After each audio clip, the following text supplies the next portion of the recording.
ఇప్పుడే జీ5 app download చేయండి. చూడండి మీ ఫేవరెట్ టీవీ షోస్ ఎప్పుడైనా ఎక్కడైనా.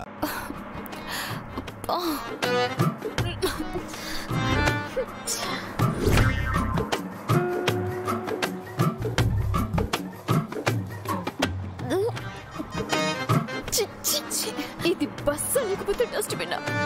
చెత్త కుక్కినట్టు అందరినీ కుక్కేశారు. హలో, నీ బుట్టని కాస్త పక్కన పెట్టుకో. ఏంటమ్మా అట్ట కసురుకుంటున్నావు? నేను టికెట్ కొనే బస్ ఎక్కా. పక్కన నాకు బుట్ట తగలకుండా ఉంటుందా? అవును, ఈ బుట్టను ఎక్కడ పెట్టను? ఓ పని చేయమ్మా, నీ తల మీద పెడతాను, పట్టుకుని కూర్చో. మీరా అసలు ఎందుకు వాళ్ళతో గొడవ? నో ప్లేస్ లో ఉంటే తెలిసేది. ఈ స్మెల్ ఆల్రెడీ నా కడుపులో తిప్పేస్తుంది. మన ఫ్యూచర్ ఏంటో నాకు ఇక్కడే తెలిసిపోతుంది.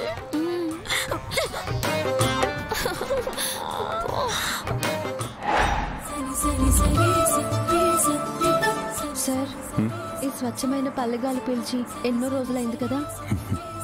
పిల్లల్ని కూడా మనతో తీసుకొచ్చుంటే బాగుండేది. వద్దను, వాళ్ళకి స్టడీస్ ఇంపార్టెంట్. మన వల్ల వాళ్ళు డిస్టర్బ్ అవ్వకూడదు.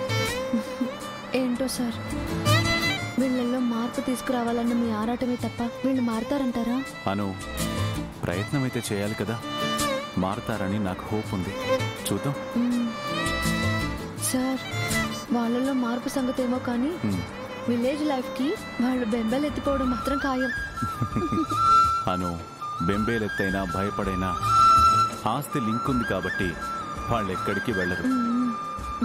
అవును, చాలా తెలివిగా అందరినీ లాక్ చేశారు. ఏదో మీ అంత మేధావిని కాదులేండి శ్రీమతి గారు. ఈ జర్నీలోనే కాదను, వాళ్ళని మార్చడంలో కూడా నాకు మీ తోడు కావాలి. నేను ఎప్పుడు మీకు తోడుగానే ఉంటాను సార్.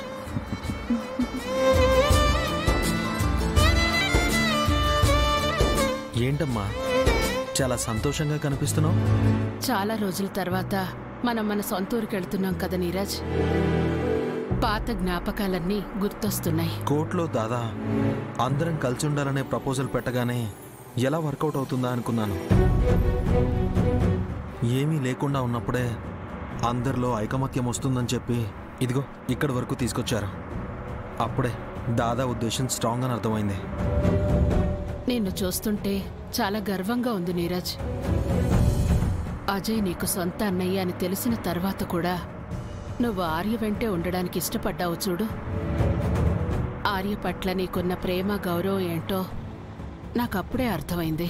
అమ్మా, నాకు అజయ్ సొంత అన్నయ్యే కావచ్చు, కానీ ఊహ తెలిసిన దగ్గర నుంచి అన్నలా కంటే కూడా నాన్నలా తోడుండి నడిపించింది దాదానే కదమ్మా. సడన్గా రిలేషన్స్లో చేంజ్ వచ్చినంత మాత్రాన ఆ ఎఫెక్షన్స్ పోవు కదా. దాదా మీద నాకున్న ప్రేమ గౌరవం ఎప్పటికీ తగ్గవు.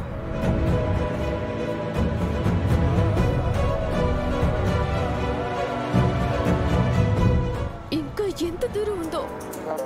ఈ బస్ లో బ్రేక్ డాన్స్ చేస్తున్నట్టే ఉంది. మీరా, మన పరిస్థితి ఎలా ఉందంటే మీ ఆయన అజయ్ పరిస్థితి ఏంటో. ముందు అసలు ఈ విషయం తనతో చెప్పావా? లేదు, నేనే షాక్ లో నుంచి తేరుకోలేదు. ఇంక ఈ విషయం తనకెలా చెప్పాలి?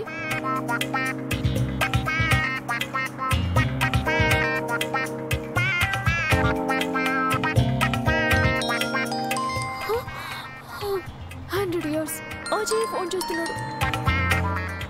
Hello Ajay.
Driver, hello,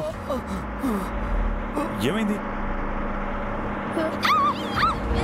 Neeraj, ఏమైంది నీరజ్? దాదా నీరజ్, వస్తున్నాను దాదా.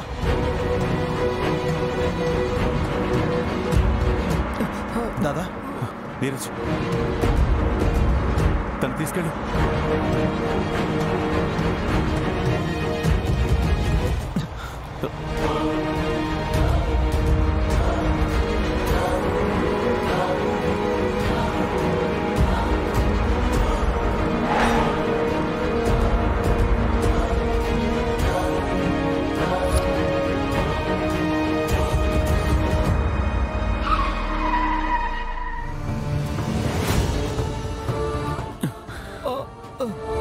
నీరజ్, దాదా త్వరగా అంబులెన్స్ కాల్ చేయి. సరే దాదా.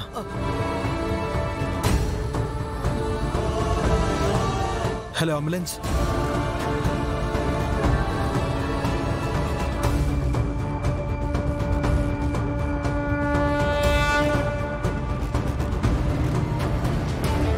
సార్ చెప్పడం మర్చిపోయాను, సెల్ఫ్ మోటార్ రిపేర్ ఉంది సార్. ఒక్కసారి బస్ అయిపోయిందంటే మళ్ళీ స్టార్ట్ అవ్వదు సార్. దాన్నే ఉంది, తలా ఒకరు చేయిస్తే బండి స్టార్ట్ అయిపోతుంది కదా. సరే సార్, పదండి.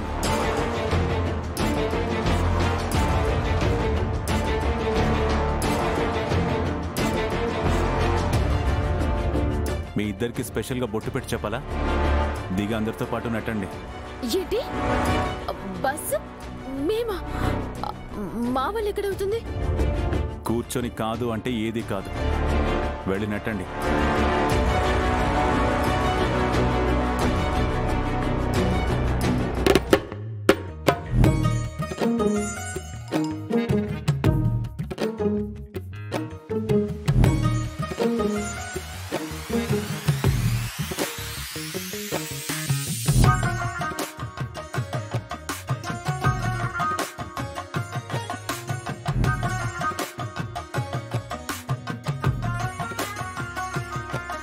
మాన్సీ, నువ్వేం ఫోటోకి పోజులు ఇవ్వట్లేదు. చీర ఎక్కడ నలుగుతుందో, మేకప్ ఎక్కడ పోతుందో అని నటించుకో. నువ్వు నెట్టకపోతే చెప్పు, వేరెవరైనా వచ్చి నెడతారు. నవ్వింది చాలు, ముందు నెట్టు. సరే.